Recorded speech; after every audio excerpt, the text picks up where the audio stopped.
Hi, my name is Charmaine Smith, Executive Director of Gabby's Legacy Organization.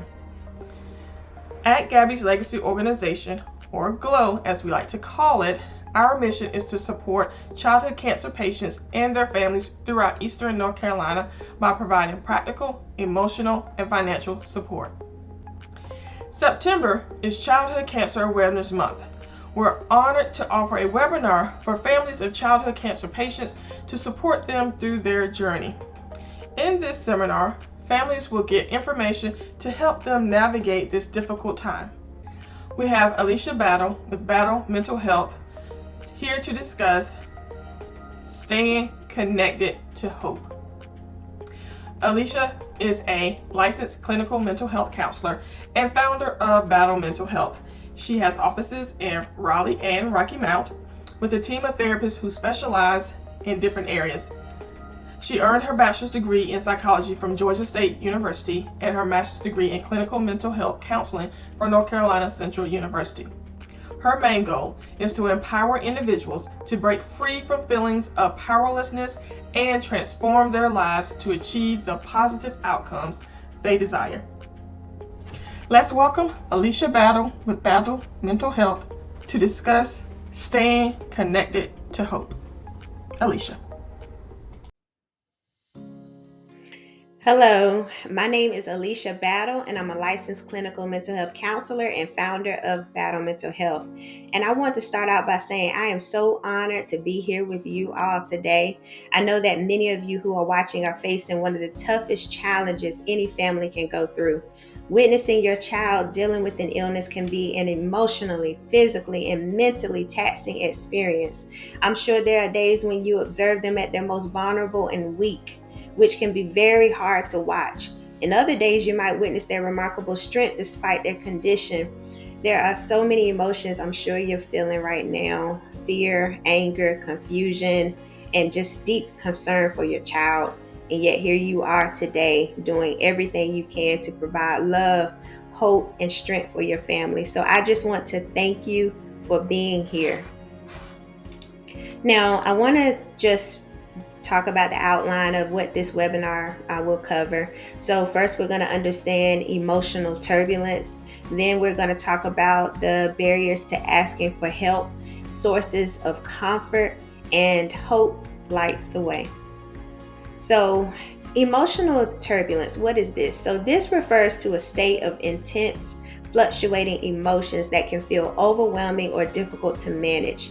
Just like physical turbulence in the air causes a rough, unstable experience, emotional turbulence creates inner turmoil, instability, and discomfort. It often involves experiencing rapid changes in your emotions, such as moving quickly from sadness to anger or anxiety to relief, without much control over the intensity or direction of these feelings. So here is a list of the range of emotions that you're probably experiencing right now. The first thing that we typically do when we experience some of the uncomfortable feelings is that we immediately try to get rid of them. But what I hope you can take from this webinar today is that it's okay to feel everything you are feeling. It's important to acknowledge and give yourself permission to experience the full range of emotions rather than suppressing or ignoring them. Now, here are some of the dangers to suppressing feelings, and I wanted to make sure that we cover this so that we do not suppress. Now, the first thing is emotional buildup if we suppress. So when your feelings are consistently suppressed or you continue to bottle your feelings in, they will eventually result in emotional outbursts. And this is oftentimes disproportionate to the situation. Another thing that could come up is mental health challenges. So emotional suppression has been linked to mental health problems such as anxiety, depression, and chronic stress. Unprocessed emotions can create a sense of isolation, hopelessness, or overwhelming tension.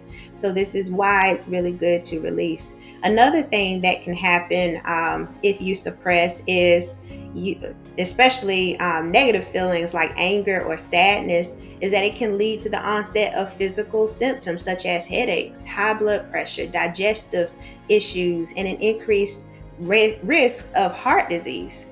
Another thing that can be affected is strained relationships. It can have a major impact on your relationships because failure to express your emotions can hinder your communication, which can lead to misunderstandings in relationships. It may also lead to resentment and disconnection in a lot of your personal and professional relationships. So this is why we don't want to suppress, because we can risk experiencing these things. Now, I like to think of your emotions as something that you move through while staying fully present. For instance, if you're feeling overwhelmed, recognize this as a time to take a step back from your responsibilities and give yourself a break. When sadness washes over you, allow yourself to fully experience it while also seeking out sources of comfort. Our thoughts, moods, emotions are constantly changing. When we are sad, we often feel like this feeling will last forever. But when you think of a swing, it goes from one side to the other. That's exactly how our emotions feel and how we move through them from one side to the next. Now, so instead of pushing these tough feelings away, allow your emotions to signal what you need. After all, that's why we have them. So, emotions play a crucial role as an internal compass, providing us with valuable insights to interpret and navigate our environment. They enable us to adjust to evolving circumstances and empower us to make choices that support our survival and overall quality of life. And so sometimes it's difficult to listen and to listen to our feelings and listen to our emotions, especially if it's asking us to reach out for help. And so I want to talk about some of the barriers to asking for help. Why is it difficult sometimes? So, here are some, 4 reasons, and there are probably more, but when you look at the first one, you just may not be used to asking. You're typically very independent, solution oriented, and used to problem solving things on your own.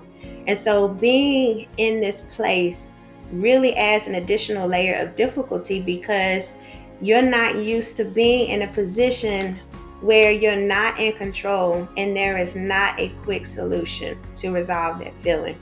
So this could be a reason why you have not reached out for help. Another reason is you're worried about your child.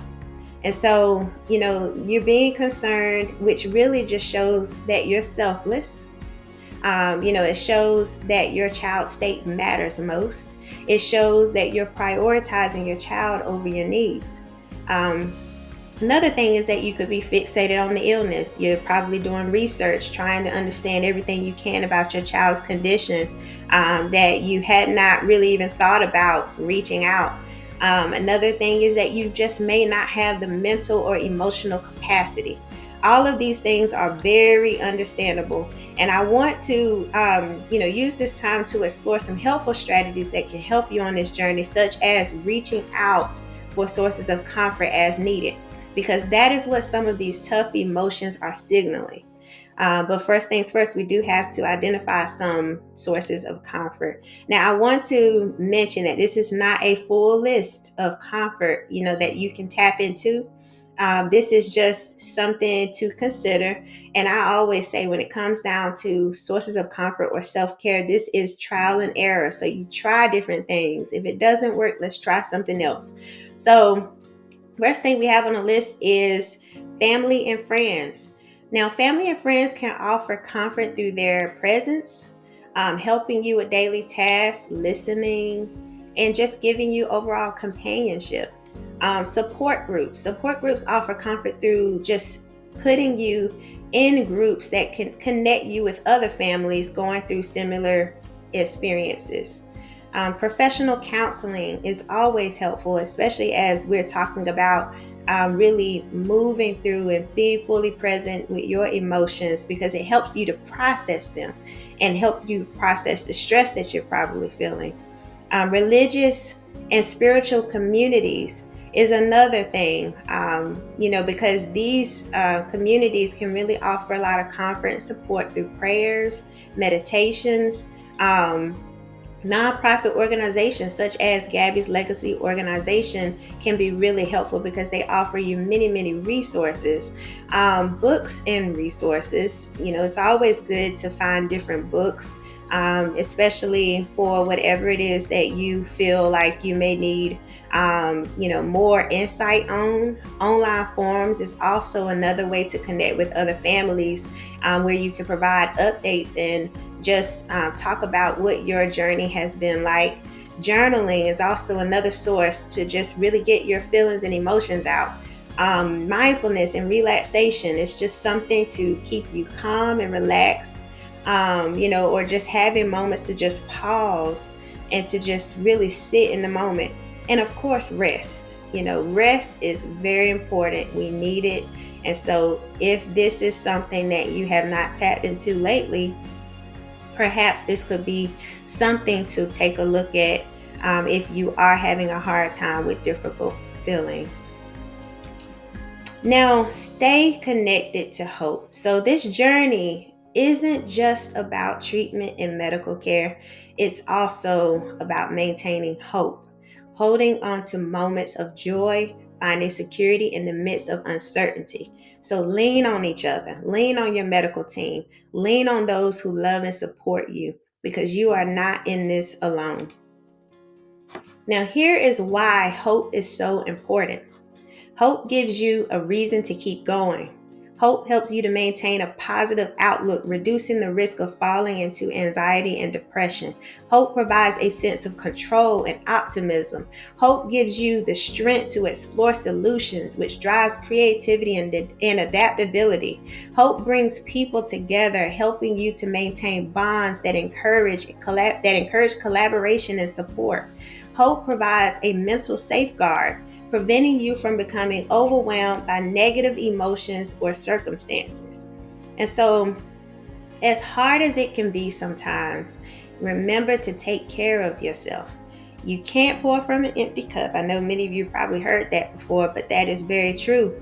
Even if you just give yourself a few minutes, find something that refuels you so that you can maintain the hope on this journey. Because you matter just as much on this journey as your child does, or your loved one.